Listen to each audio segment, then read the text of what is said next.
자, 간을 망가뜨리는 7가지 음식, 여러분들이 꼭 피해야 할 음식들 중에 7가지 음식을 제가 좀 설명을 드릴게요.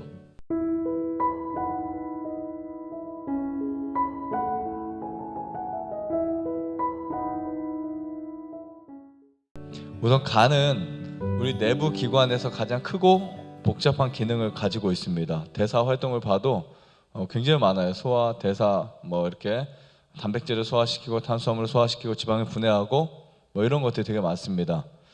근데 이 간이 하고 있는 일들이 너무 많은데 이것을 이제 몇 가지의 일을 하는지 봤더니 500가지 이상의 일을 한대요. 500가지 이상. 간은 어떻게 보면 우리가 알기로는 그냥 해독을 한다. 간이 그렇게 알고 있지만 그것은 한쪽 부분이고 간이 하는 일은 너무나 많습니다. 여러분들 꼭 간이 안 좋을 때나 혹은 피해야 할 음식 중에 하나가 튀김 음식들이에요. 보통 우리가 튀김 음식들이 맛있잖아요, 그렇죠? 네, 맛있고 또 대부분 사람들이 좋아합니다. 튀김 종류를. 근데 이 튀김의 가장 큰 문제가 이 트랜스 지방의 문제예요. 그래서 간에 염증을 발생시킵니다. 이것은 직접적인 부분이에요. 네, 먹었을 때 바로 망가뜨려요. 물론 산소 부족도 있고 튀김 음식의 어떤 그 활성산소나 아니면 산화작용이 굉장히 많지만 어쨌든 간의 염증을 바로 일으킬 수 있는 음식이라고 볼 수 있어요. 때로는 간이 안 좋을 때는 튀긴 음식 한 번만 먹어도 간 수치를 올릴 수 있습니다. 두 번째는 식초인데요. 먼저 우리가 술이 간에 안 좋다는 것은 누구나 다 아는 상식입니다. 그렇죠? 술이 간에 치명적이라면 저는 식초도 역시 그러한 부분에 해당하는 어떤 간에 되게 좋지 않은 그러한 식품이라고 볼 수 있습니다. 물론 우리가 양을 사용할 때 식초를 술처럼 마시진 않지만 지속적으로 먹거나 어쩌면 한 번만 먹어도 굉장히 우리 몸에 악순환을 만들어낼 수 있는 물질인데요. 첫 번째로 보면 이 탄수화물이 분해되면 이제 당분이 되죠. 근데 이 당을 가지고 분해를 시키거나 당을 가지고 발효를 시키면 알코올이 됩니다. 근데 그것이 이제 초산균에 의해서 발효가 되면 식초가 돼요. 네, 어떻게 보면 이것을 정리하면요, 술은 밀이나 이런 것들을 가지고 발효를 시키죠. 당분이 효모와 결합해서 술이 되고 그 다음에 술이 초산균에 의해서 발효가 됩니다. 이것은 공기와 접촉하냐 전기와 접촉하지 않냐에 따라서 달라지기도 하지만 아무튼 단계로 치면 1단계가 그 당분이 되고 2단계가 술이 되고 3단계가 식초가 된다, 이렇게 보시면 됩니다. 이건 과정 중에 하나라고 보시면 돼요. 어떤 분들은 그 발효가 되는 양상이 다르기 때문에 식초가 괜찮다라고 말할 수 있지만 실제로 식초를 계속 먹게 되면 간이 손상을 입어요. 그래서 간의 해독작용이 이제 아예 무너지게 됩니다. 식초를 저는 드시지 않는 것을 이제 원칙으로 하고요. 만약에 이 식초를 계속해서 먹게 되면 우리 세포 내 균형이 깨져버려요. 미토콘드리아나 세포의 유전자의 균형이 깨지면서 혼란이 오게 됩니다. 특별히 이것이 간에서는 해독을 해야 될 물질로 인식을 하게 돼요. 세 번째는 음료수입니다. 보통 이제 당뇨 환자나 지방간이 있거나 하면 무조건 피해야 될 게 음료수인데요. 음료수에 당분이 얼마나 많은 줄 아세요? 액상, 과당, 설탕보다 훨씬 안 좋은 것들, 설탕도 들어가긴 하지만, 근데 그런 것들이 정말 많이 들어가요. 그냥 그 당분의 양을 물에 희석해서 먹으면 구토가 날 정도로 너무 달아요. 구토가 날 정도예요.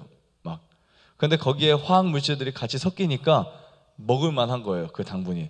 근데 그렇게 달게 만들어야 맛이 느껴지거든요. 그래서 음료수를 마시게 되면 간에 굉장히 부담이 됩니다. 그리고 간에 지방이 형성이 될 수 있어요. 그리고 거기에는 그 당분만 들어가는 게 아니라 화학 물질들이 정말 많이 들어가요. 화학 물질과 액상과당, 설탕, 합성 착상료, 그다음에 그 보존료, 이런 게 어마어마하게 들어가요. 제가 이 식품 첨가물의 개수를 이렇게 봤더니 549종이나 됩니다. 엄청나죠? 네, 그래서 여러분 꼭 뒤를 읽어보셔야 돼요. 그 착상 합성료, 보존제 이런 거 엄청 이름에 따라서 다릅니다. 근데 여기에서는 사람이 먹지 말아야 할, 특히 간이 안 좋은 분들이나 환우분들이 먹지 말아야 할 것이 너무나 많아요.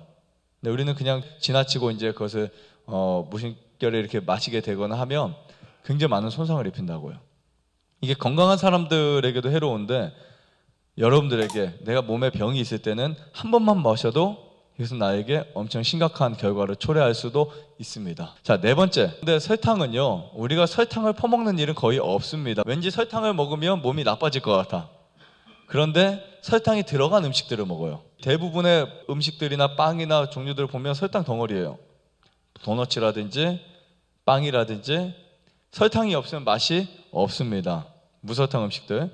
근데 이 설탕이 우리 몸에서 분해가 될 때 과당과 포도당으로 분해되는 거 아시죠? 근데 포도당은 위에서 소화되는데 과당은 간에서 처리가 돼요.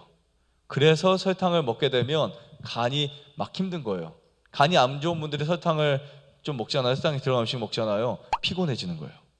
그런 경험을 혹시 하셨는지 모르겠지만 아마 뭐 때문에 그런지 원인을 못 찾으셔서 그럴 수도 있어요. 왜 이렇게 피곤하지 오늘? 그랬을 때 가만히 검토해 보시면 뭐 설탕이 많이 들어간 빵을 먹었다, 설탕이 많이 들어간 뭐 주스를 먹었다, 설탕이 많이 들어간 떡을 먹었다 하면 막 피로가 느끼는 거예요. 이때 과당이 간에 주는 부담이요, 마치 에탄올이 간에 주는 영향과 똑같아요. 그래서 설탕을 먹는 것과 때로는 술을 마시는 것과 거의 흡사할 때가 있습니다. 그러니까 여성분들이 나는 술을 안 마시는데 왜 간암에 걸렸지?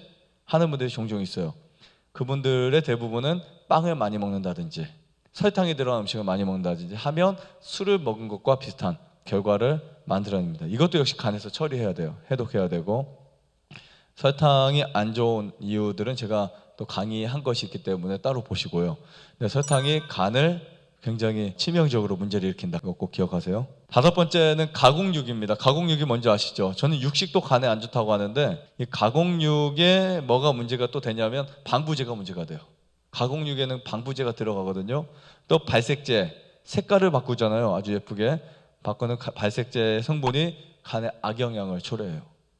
그리고 동물성 지방의 함량이 높아서 간을 손상시킵니다. 동물성 지방은 담즙을 과하게 분비시켜요. 그러니까 여러분들이 고기도 안 좋은데 거기에 햄, 소세지, 아무튼 가공육은 한 번만 먹어도 안 된다. 여러분 정말 퇴소하셔서 혹시 또 건강 관리하실 때 단 한 번도 먹으면 안 되는 식품들을 오늘 제가 말씀드리는 거예요. 자, 여섯 번째, 영양제와 및 약물입니다. 영양제에 대해서는 좀 더 디테일하게 제가 강의해 놓은 것도 있지만 간에 왜 나쁜지를 강의할 거예요. 그런데 이 영양제를 사용하거나 혹은 화학 약물을 사용했을 때 때로는 간을 치명적으로 병들게 만들 수 있어요. 간을 화학적이든 식물성이든 어떤 특정 부분만 추출한 영양 보조제들은 간에 무리를 줘요. 비타민부터 시작해서 칼슘 보조제부터 여러분들이 좋다고 먹어왔던 뭐 어떤 노니 주스라든지 어떤 성분이 강한 것들도 있어요. 그런 것들은 간에 치명적일 수도 있어요. 그래서 식물성이든 화학적이든 간에 손상을 입히는 것은 흡사합니다. 하지만 화학적인 게 더 심하겠죠. 어쨌든 간에서는 그 복잡하고 양분이 많은 것들을 분해하기 위해서 너무 많은 애를 먹고 있습니다. 그래서 여러분들이 드시던 영양제들 혹은 또 약물들 간에 정말 안 좋기 때문에 주의하셔야 되고요. 제가 한 가지만 더 말씀드릴게요. 일곱 번째, 어묵이 있어요. 어묵. 이 어묵의 주 재료는 밀가루와 생선살과 기름인데요. 어묵을 먹게 되면 간에 직접적인 손상을 끼쳐요. 간이 그것을 해독하기 위해서 얼마나 힘들겠어요. 그래서 어묵을 드시지 않는다. 더군다나 어묵에서도 이제 기름이 이제 많아 튀긴 거라든지 그런 건 더 안 좋고요. 우리 오뎅이라든지 뭐 이런 거 저도 어렸을 때 먹어봤어요. 이런 것들은 우리가 계속 먹게 되면 우리 간에 지방이 형성될 뿐만 아니라 간에 굉장히 많은 독소에 부담을 주게 됩니다. 좋아요, 구독 눌러주세요. 눌러주세요.